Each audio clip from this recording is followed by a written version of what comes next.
Oh my God. Someone in my house is on the bed all day long. And the whole house smells like a bitter smell. She can't even take care of herself, let alone do the housework, and it's a real eyesore. She sleeps all the time. I wonder how long she's going to stay.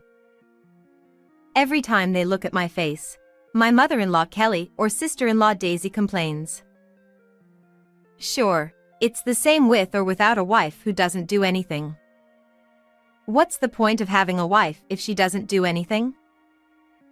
And Bill, my father-in-law, joins them in saying, I am Tina Martin, 32 years old. I have been married for 5 years. My father died of illness when I was in high school and my mother died shortly after I got married. I have loved drawing since I was a child and dreamed of becoming a picture book artist. After graduating from high school, I went to design school and got a job at a small design firm as an illustrator. My husband, Chris, worked at an advertising company and came to our office to ask me to illustrate a character for an advertisement, which is how we met. That is how we got married after 2 years of dating. Although my sister-in-law was also at my parents-in-law's house, we ended up living together at my parents-in-law's house after we got married. When we got married, they allowed me to freelance and work from home. I tried my best to be a good wife and do the housework.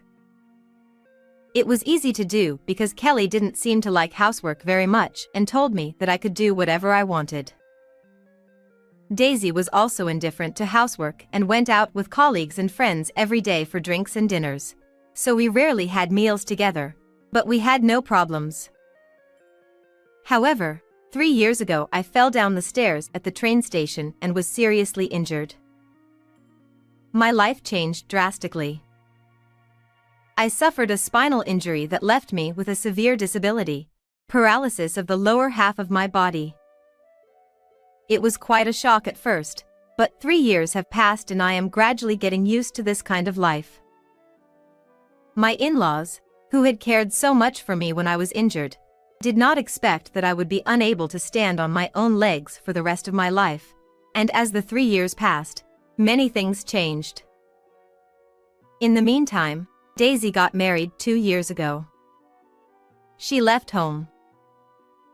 I'm so glad I don't have to see that look of Tina's anymore. What a thing to say. I could tell that my in-laws were feeling a bit neglectful of me, as I was now almost bedridden.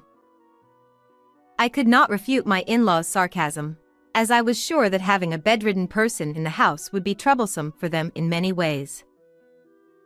My in-laws have an old house, so there is no space in the house for a wheelchair to pass through, and I have no choice but to stay in bed, as I am unable to move without a wheelchair. However, I had been working from home before the accident, so I am able to continue working as I am now. I consider it a blessing in disguise that my upper body is not paralyzed and I am able to work. I am now taken care of by a helper and a housekeeper who comes and takes care of my personal needs. If I lived alone, the helper would be able to help me with daily living such as cleaning and laundry, but this is not possible if I have a family member living with me. The helpers can only provide physical assistance. Chris has to work and cannot take care of me, but my in-laws are doing very well. Kelly is not disabled and has no illness. Bill turned 65 last year and has been home since he retired.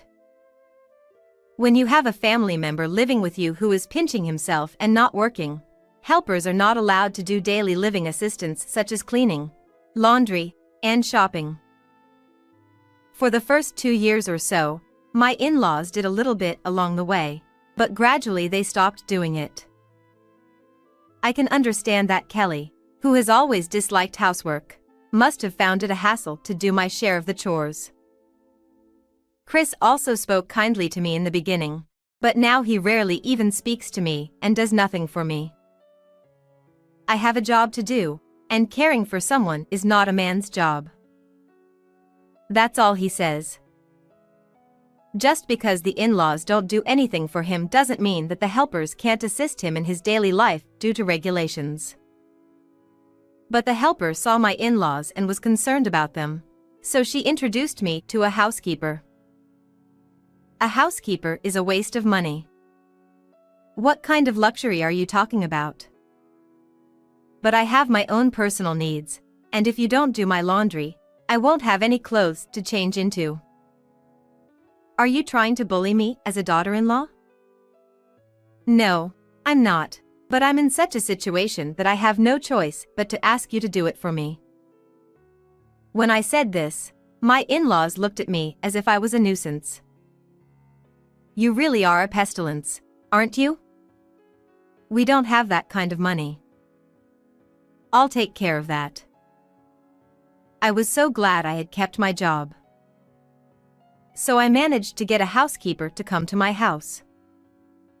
The housekeeper was a 52-year-old woman named Sammy. She had lost her husband a long time ago and had no children. I felt she was somewhat like my mother who had passed away. I was really glad that she was a very kind and gentle person who took care of me very kindly. The only people I can talk to now are not my family. The only people I can talk to now are Sammy and my helpers. When Sammy arrived, my in-laws immediately tried to take care of their own business. Hey you!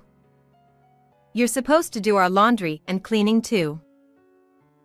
No, thank you. Kelly, what? You're the housekeeper, aren't you? What are you doing here? Housekeeper, if I do your part, I'll have to charge you extra. Are you willing to pay for it? If so, I'll do it. What the hell is wrong with you, you sassy housekeeper? They had an argument, but I felt a little better when she said no. One day, after about a year of living like that, Daisy came home divorced. She said it was because her husband cheated on her. He must have been seduced by a woman because he was an idiot. He was a messy, noisy man.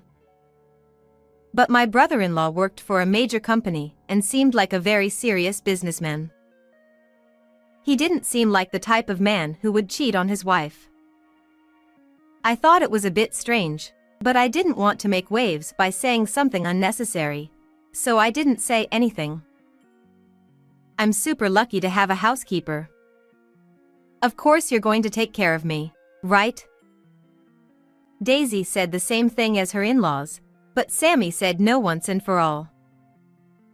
Sammy did not think well of her in-laws, who did not say a single kind word to me even when we were together. I won't do it. What? Then what are you doing here? To take care of Tina around. What the hell is that? She's a useless housekeeper with Tina. It must be because Tina is so stingy with her money. But she's only making as much as she can on the side. She's a useless woman who can't even take care of herself. So she has to ask the housekeeper for help. Daisy and Kelly can take care of themselves, so they don't need a housekeeper, do they? When I countered that, they shut up, but Daisy's return doubled my in-laws' sarcasm. A bedridden person is nothing but a distraction. Now that Daisy is back, your presence will only make our house smaller. Daisy is enough in our house. You're still good, writing silly doodles on your bed, living your life, and working. Even when I was working, Daisy would go out of her way to come to my room to be sarcastic. I was fed up with the constant sarcasm, so I asked Chris for advice. Hey, tell Kelly and Daisy to be a little more careful with their words. I get hurt too. But it's the truth. What's the truth? You can't even do your chores, you're just lying on the bed all day. I'm not sleeping, you're working. That's on the bed too, isn't it? It's an easy job. You don't get tired from commuting to work like I do. That's true. I'm trying my best to be useful to everyone. My mom and dad get frustrated because you can't do anything for them even though you're my wife. It's no wonder they think you are a useless wife. Do you really think so? Well, don't be nervous and just deal with it. You can't survive if you worry about every little thing. He just said that, but he didn't seem to be very accommodating. It's not that I don't feel inconvenienced by this situation, but it's just so frustrating to know that he doesn't care about my feelings at all. If I were able-bodied, if I could walk normally, if I could move normally, not a day goes by that I don't think of those things. I wish he could have at least understood how painful and sad that would be. Is it selfish and extravagant of me to think so? When I think about it, I cry even though I try not to cry. I am in an accident and my body is like this, but I still try to look forward and do my best. I will not be defeated by this. There are many people in the world who are suffering even worse. I have been trying to push myself to do my best. I feel sad that I don't have parents I can rely on at a time like this, but I am also glad that I didn't let them see me as I am now. But when I think that there is no one left in this house to stand by me, I feel more and more miserable. But I don't have a home to go back to. I wonder if it would be possible for me to leave this house with Chris at least. While I was thinking about this, he said something even more shocking to me. I've been thinking about what you said. When he started off like this, for a moment I was happy that he was thinking about my body. But the next words threw me into hell. I knew they were right. What do you mean? I think I should get a younger and healthier wife than you. What? I want to have an heir, don't I? But, you know, with you I'm already. How should I say it? You know, I can't do everything with you. I felt as if someone had hit me on the head with a stick or something. I couldn't believe that my own husband would say this to me.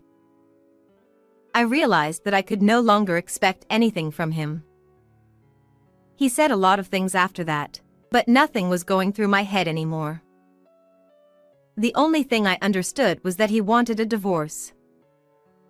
You're useless, you're like a piece of trash. You may be paying for a housekeeper, but you don't make much money anyway, so how much money do you have left after paying for a housekeeper? You are just a burden to our family. You're like a parasite that hangs around our house. That's right. Even helpers don't work for free. If you're such a parasite that you have to pay for helpers, get the hell out of my house. After being told this by both Chris and my in-laws, I felt there was no point in staying here any longer. Even if I didn't have a home to go back to, I would just have to find a new place to live. That's what I thought to myself. Then I would move out. I asked Sammy to help me find a new place to live. Sammy was more than willing to help, and now all the paperwork is conveniently done online. After all the formalities were done, I presented Chris with the completed divorce papers. I see. You've finally made up your mind. But don't hate me. Hate yourself for having a body like that. I understand. But are you sure you want to do this? I'll leave. Of course it's okay. I'll find a more suitable woman for me. People say I'll find a better wife. Are you sure you can handle life? Don't worry about that. My father's retirement money is still there, and I heard that he got a lot of money for Daisy's affair. I don't have to worry about money for the time being. So I don't have to depend on you anymore. Oh, yeah. Do what you want then. I left my parents-in-law's house without mentioning it, although I thought he seemed to be blind to reality. And there was a good thing, too.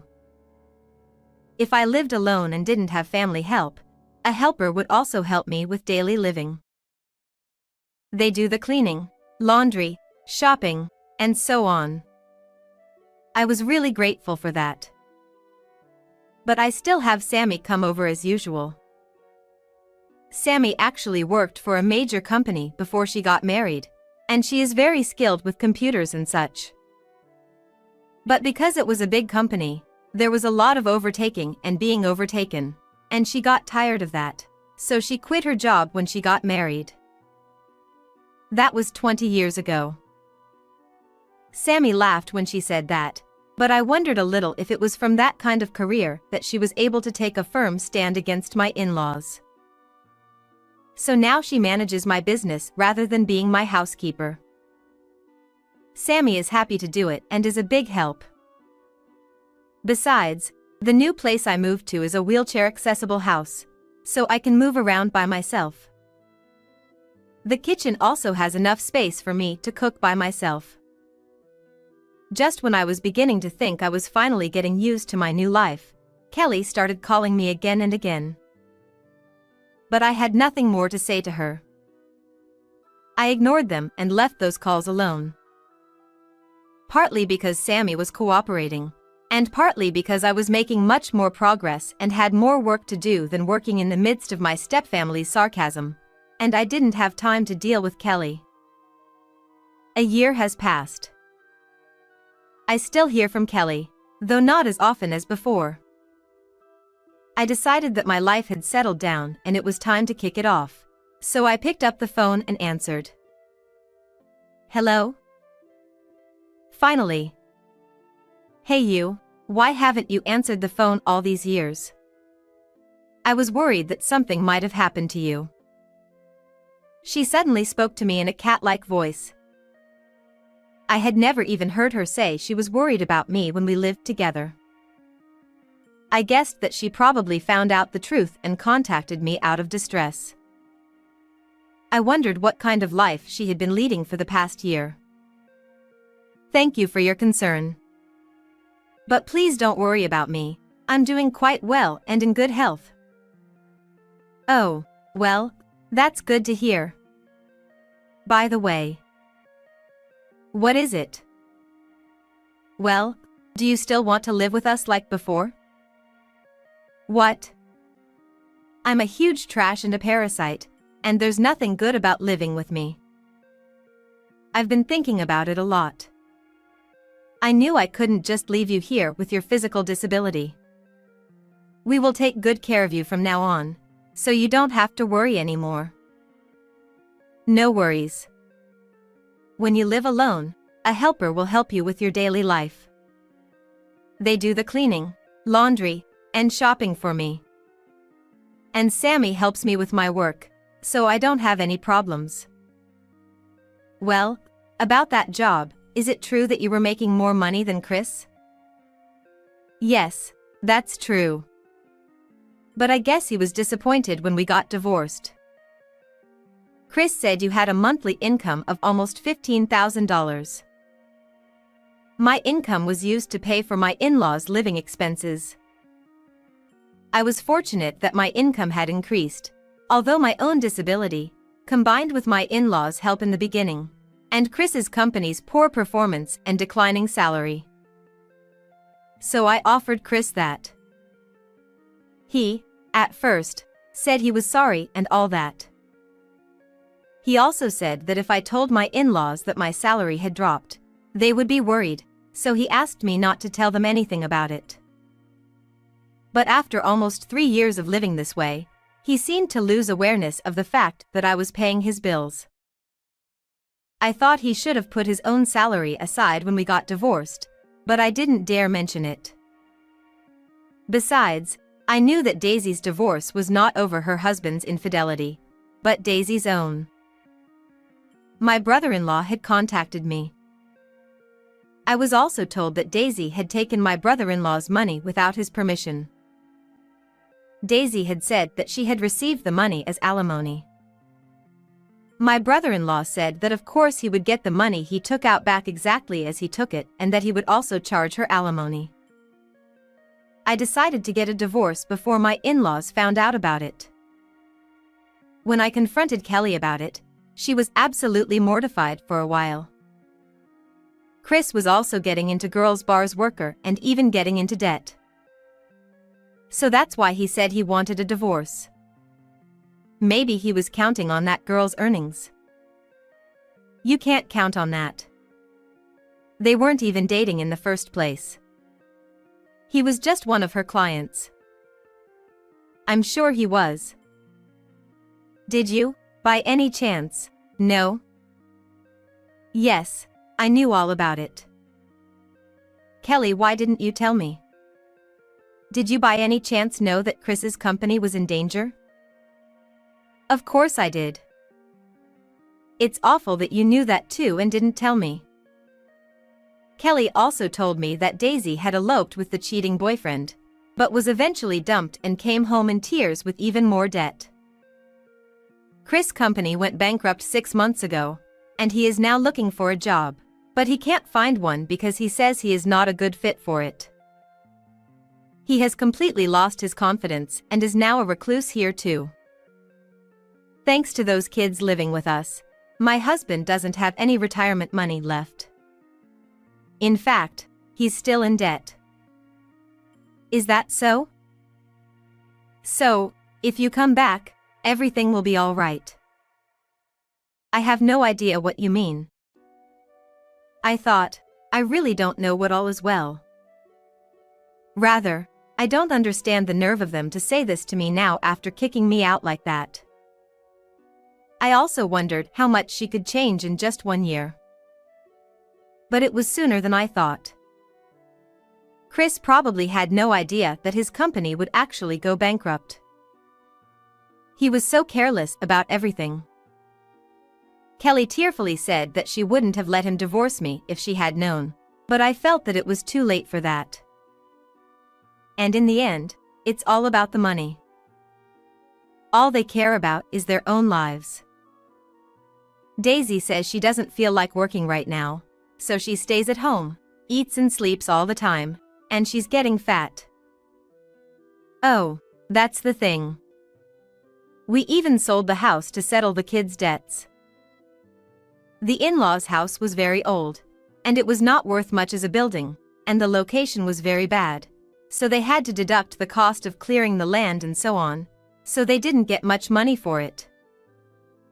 Now the family of 4 is living in a cheap apartment with only 1 room, and they are forced to live a very hard life. Kelly cried on the other end of the phone, saying that they were also exhausted from working part-time jobs from morning to night every day. The reason this is happening is because you haven't returned my calls for so long. At least if I had gotten in touch with you before we sold the house. What do you say happened? Of course you would have helped us if you knew we were selling the house. You lived in that house too, so you must have some attachment to it, right? Not at all, though. What? I can only wonder how much convenience I had in mind. I was really glad I didn't answer the phone. Well, if I had answered, there was no way I would have gone along with such a conversation. Oh, so Chris and Daisy are both firmly parasitic on you guys. So please, come back. You're the only one I can count on in a situation like this. No, I'm a stranger. I don't need you to depend on me. Don't say that. We're sorry for what we've done. I apologize. That's right. With your money, let's build a barrier-free house for everyone to live in and get along. I don't understand how she could say such a thing at all. I even have a headache already. I decided it was time to give them an ultimatum and call it a day. No, thank you. Oh, but I picked up your phone today because I wanted to let you know something. What news? I'm going to charge all of you alimony. What? Why should we pay alimony? Besides, even Chris didn't cheat on you. He wasn't even with the girl at the girls' bar. It's not alimony for cheating. It's a fee for the emotional distress caused by the verbal abuse we received from you guys. What? When I told her that I had recorded and videotaped all of my stepfamily's outbursts at the time and had all the evidence, Kelly became quite flustered and hurriedly hung up the phone. I wondered if she thought she would still demand something from me if I talked any further. I wondered if this was what it was like to have a scar on your shin.